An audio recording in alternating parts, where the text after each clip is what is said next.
Comment configurer une étape de validation intermédiaire? Sur la plateforme, vous avez la possibilité de configurer une étape de validation intermédiaire au sein de votre parcours. À quoi ça sert? Ça peut avoir plusieurs fonctions. Ça vous permet d'ajouter une étape au sein de votre parcours et cette étape de validation, elle peut être soit automatique, donc le candidat peut ensuite continuer la suite de son parcours, soit avec une transition manuelle. Dans ce cas-là, le candidat est mis en attente et il ne peut passer à la suite du parcours qu'après validation côté administrateur. Donc pour la transition manuelle, nous avons un article dédié à ce sujet, je vous invite à aller la voir. Ce qu'on va regarder aujourd'hui, c'est comment créer et configurer une étape de validation intermédiaire.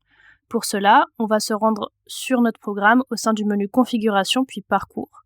Je vais cliquer sur le petit crayon pour venir éditer mon parcours et notamment les étapes à l'intérieur de celui-ci. Donc là, on voit que j'ai pour l'instant 5 étapes et je veux ajouter une étape de validation intermédiaire entre mon étape 2 et mon étape 3. Donc je vais cliquer sur ajouter une nouvelle étape.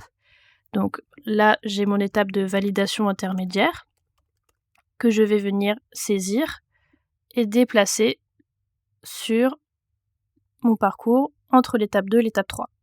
Mon étape de validation intermédiaire est désormais ici et lorsque je la déroule, je vais pouvoir venir la configurer. Donc son type, ce ne sera pas un formulaire, mais ce sera bien une étape d'envoi définitif. Donc c'est une étape de validation, une étape d'envoi. Sur cette étape, je vais maintenant pouvoir venir configurer certains paramètres. Déjà, je peux activer une date maximale à laquelle le candidat doit soumettre son dossier. Donc passé cette date, il ne pourra plus soumettre son dossier et donc accéder à la suite du parcours. Donc, si j'active cette option, je vais devoir aller saisir une date. Je vais prendre le 28 août par exemple. Je peux activer la transition manuelle, donc je vous invite à aller voir l'article sur le sujet pour en savoir plus. Et sur mon étape de validation intermédiaire, donc si je ne l'active pas, ça veut dire que c'est une transition automatique. Le candidat pourra automatiquement, s'il soumet son dossier avant le 28 août, passer à l'étape suivante. Là, je peux venir personnaliser mon message avant et après validation. Donc ça, c'est exactement le même principe que sur l'étape d'envoi définitif tout à la fin de votre parcours. Donc je peux venir personnaliser ces messages, ajouter des images, des liens, des documents si besoin. Et je peux ensuite activer deux autres options.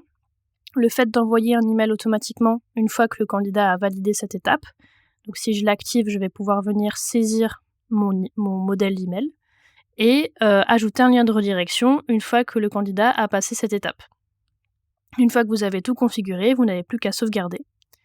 Et voilà, votre étape de validation intermédiaire a été configurée. N'oubliez pas d'enregistrer une première fois au sein de votre étape pour enregistrer toutes les modifications que vous avez faites, la date, les messages, etc.